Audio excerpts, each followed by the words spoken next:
Imagine seeing a headline that stops you in your tracks. Traore's $1 billion mall shocks the world.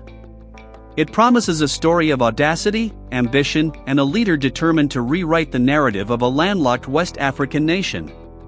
But is it true? What exactly is being built in Ouagadougou, who is paying for it, and why are so many videos racing across the internet claiming a price tag that rivals developments in Dubai or Miami? Today, we open the doors, walk the halls, and look behind the glass of the most talked about development story out of Burkina Faso. Keep listening, because by the end you will have a clear answer about what is real, what is rumor, and why this story matters far beyond West Africa. Start with the setting. Ouagadougou is a city that breathes heat and momentum. It is not a coastal capital where ocean breezes sell postcards. It is a place of markets and motorcycles, of faith and film festivals, of neighborhoods expanding into the savannah as a new middle class searches for comfort and convenience. In one corner of the city, a modern district known as Ouaga 2000 grew from grand plans and political vision. It is where embassies stand behind quiet walls, where ministry buildings cast clean shadows, and where a new image of the country was meant to be projected to the region and the world. In a city like this, the idea of a gleaming mall is more than retail. It is a promise: air conditioning on a hot afternoon, reliable parking in a crowded city, a place to meet, to browse, to see a future reflected in polished floors. Now, about the headline that has been flashing across social feeds. The claim that a single $1 billion mall is rising under Captain Ibrahim Traoré's watch has been presented as a symbol that Burkina Faso has entered a new era. The clips look convincing. Aerial shots, shiny corridors, renderings that could be anywhere. Some narrators talk of a solar-powered strip mall costing over $1 billion. Others say the price tag is $1 billion for a single commercial complex. The videos pull you in because they offer a clean, triumphant story. But when you pull the camera back and ask for contracts, budgets, and builder names, the image changes. The truth is not less interesting. It is simply more specific, more complicated, and more believable. Here is what is real and documented. In late October of 2024, authorities in Burkina Faso announced and broke ground on a large mixed-use project in Ouaga 2000 known as the Burkindi Business Center. It is presented as a modern business district on a compact footprint, with office towers, residential apartments, a health center, parking structures, and a shopping mall component of several levels. The centerpiece in the marketing is a landmark tower planned to rise well above the skyline. Government officials described the project as a public-private partnership managed with a local consortium and set a target cost in the hundreds of billions of West African CFA francs. When you convert that figure into US dollars, the range lands closer to $500 million than $1 billion. That is still enormous for a country of modest means, and it is ambitious in every sense. The mall that features in so many posts is best understood as one piece in that larger city within a city concept, not as a standalone billion-dollar consumption cathedral. This matters because details matter. A development marketed as a business center with an integrated retail complex is a different economic proposition than a single megamall. It spreads risk across offices, residences, and retail. It invites a different class of investor.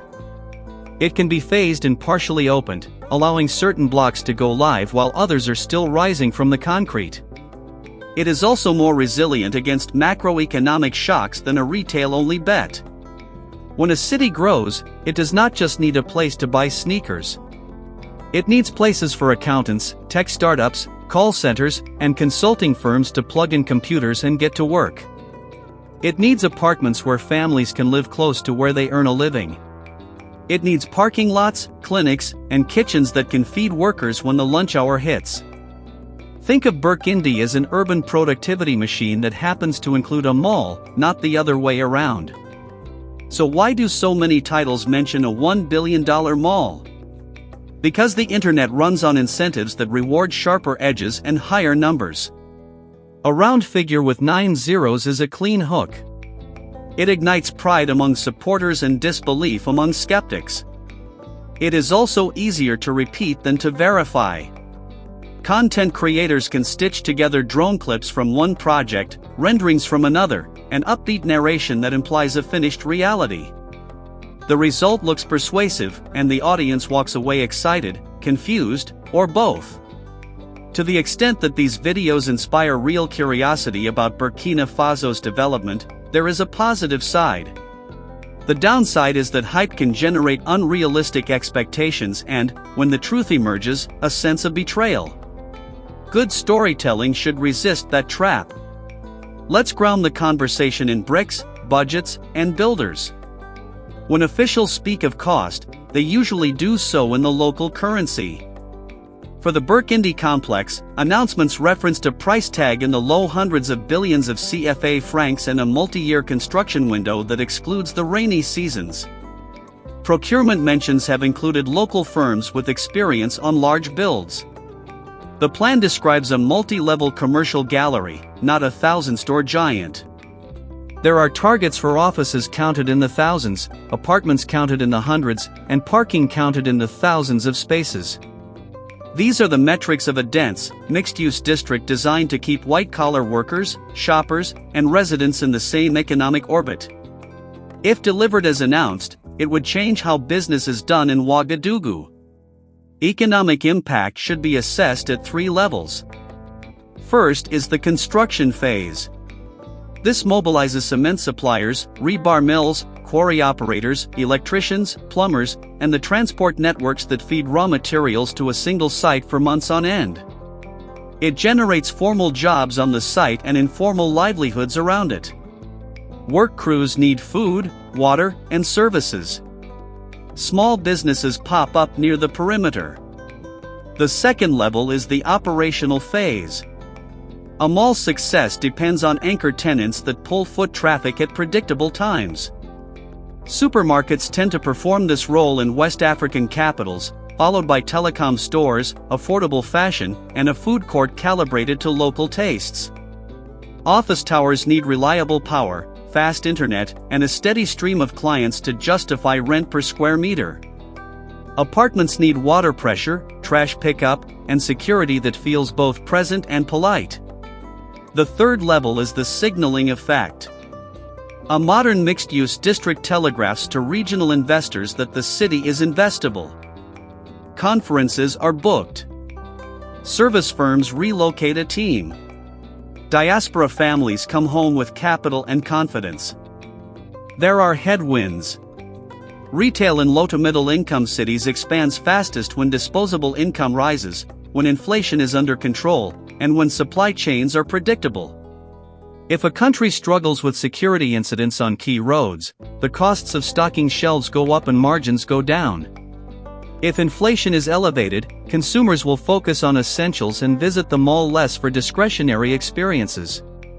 Office demand has to be real, not invented. Build too much glass and steel without tenants, and you get an empty skyline. The smartest developers in Africa learn to phase projects so that each opening can stand on its own revenue while the rest of the complex continues. You should expect Burkindi to be built like that if it follows global best practice, prioritized blocks, staggered openings, and attention to leasing, not just concrete pours. Now consider the politics, because big buildings do not exist outside of politics. Ibrahim Traoré's leadership came in a moment of extraordinary flux. Sovereignty rhetoric, security operations, and a break with certain external partners became the dominant story. In that context, a visible urban project is both a signal to the domestic audience that normal life can improve and a way to anchor a new foreign policy brand. Modern buildings photographed at dusk send a message that stability and confidence are returning. Even the controversy around the price tag can be politically useful. Supporters share it as proof of boldness. Critics share it as proof of propaganda. Either way, attention flows to Ouagadougou. The question is whether, years from now, people will be shopping, living, and working inside the promise rather than just liking the idea on a phone. The mall component deserves a closer look as a business on its own terms. Successful malls in emerging markets are not luxury cathedrals. They are climate-controlled marketplaces with a predictable mix: a large grocery anchor, a bank branch, a pharmacy, a telecom operator, a budget fashion brand, a kids' play zone, hair salons, quick-service dining, and a handful of aspirational storefronts behind glass. The layout matters more than the chandelier count. Parking must be easy and safe. Elevators must work. Security must be present but unobtrusive. The marketing must fit local rhythms: payday weekends, school holidays, and big football matches. If the Burkindi retail component delivers on these basics, it will feel less like a grand statement and more like a habit. That is the real sign of success. What about the other mall people keep mentioning in the same breath? In recent years, Ouagadougou has seen separate retail projects promoted under names that include the word mall. Some are older, some newly renovated, some with limited tenant lists, and some presented through upbeat influencer tours that amplify a sense of arrival. It is easy to stitch these visual stories into a single narrative of a brand new billion-dollar monument.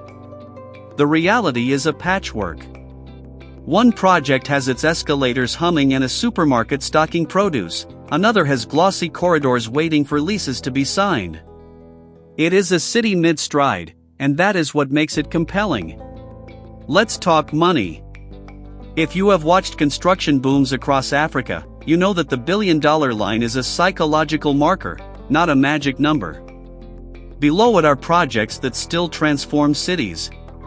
Mixed-use districts in Nairobi, Accra, Abidjan, and Kigali have opened in phases that cost in the hundreds of millions and managed to change how people live and spend. Above it are whole districts financed over a decade, often with sovereign backing, export credit support, or large consortiums pooling risk. For Burkina Faso, a realistic $500 million envelope for a dense business center is already a heavy lift. It suggests confidence by domestic players, a willingness to test a higher price point for office rents, and a bet that formal retail will keep stealing market share from informal markets without erasing them. It is ambitious, not imaginary. There is also a media lesson here. When you see a viral claim about a country you do not hear about every day, train yourself to ask 3 questions. Who is the builder listed on the construction board? What is the cost in local currency and who said it? When is the scheduled delivery and is the timeline expressed in seasons, not just years? Those 3 answers will tell you if a video is selling the sizzle or the steak. In the Burkindi case, officials cited cost in local currency, placed the first stone in a public event, named local partners, and described a multi-year execution window that specifically avoids rainy months. That is the language of a project that exists on paper and in soil, not just in animation. There is a social question too. What do Burkinabe citizens want from a project like this? For some, it is dignity. A place that looks like the future and allows children to feel that their city belongs in the world. For others, it is utility. Reliable offices that help a business grow, apartments with working water pressure, a clinic nearby, and shops that carry what you need without a trip to another neighborhood. And for many, it is jobs today and more jobs tomorrow. Construction jobs first, then retail and services. If the gates open on time and the leases fill, the project becomes an ecosystem. If delays mount and budgets drift, cynicism grows. The stakes are not abstract. So where do we land on the headline? If you are watching this for a clear verdict, here it is. The most credible story is not that a single $1 billion mall is rising in Ouagadougou. The credible story is that a large mixed-use business center with a multi-level shopping mall component has been announced, ceremonially launched, and placed on a multi-year construction path with a budget that converts to roughly $500 million at recent exchange rates. That is still a shock of a different kind. A serious bet in a country with headwinds, a powerful symbol in a capital that wants to modernize, and a project that will either mature into the daily life of the city or become a cautionary tale. The outcome depends on execution, leasing, and macro conditions more than on viral videos. Before we close, let's turn the camera toward you. If you lived in Ouagadougou, would you prefer to see this money go first into schools and clinics, or do you believe a business district like this creates the tax base to fund those services later? Do you think a mall changes culture in ways that you welcome, or do you fear it will flatten local identities into a single way of consuming? If you were leasing space for a new store, what would you sell on day one, and why? And if you have visited any of the new retail corridors in the city, what felt promising and what felt unfinished? Your answers are the real measure of whether a project like this works, not just the price tag it is marketed with. If you found this breakdown clear and useful, you are exactly who AfriPol Lens is made for. Subscribe to the channel so you never miss the kind of calm, evidence-based analysis that cuts through noise. Like this video if you want more deep dives into African urban development that respect your intelligence. Drop a comment with your take on the Burkindi plan, on the role of malls in African cities, or on any other project you want us to investigate. Share this with a friend who only knows the story from flashy titles and give them the fuller picture. Thank you for spending your time with us. We will be back with another investigation that treats Africa not as a mystery, but as a place where facts, plans, risks, and people all matter.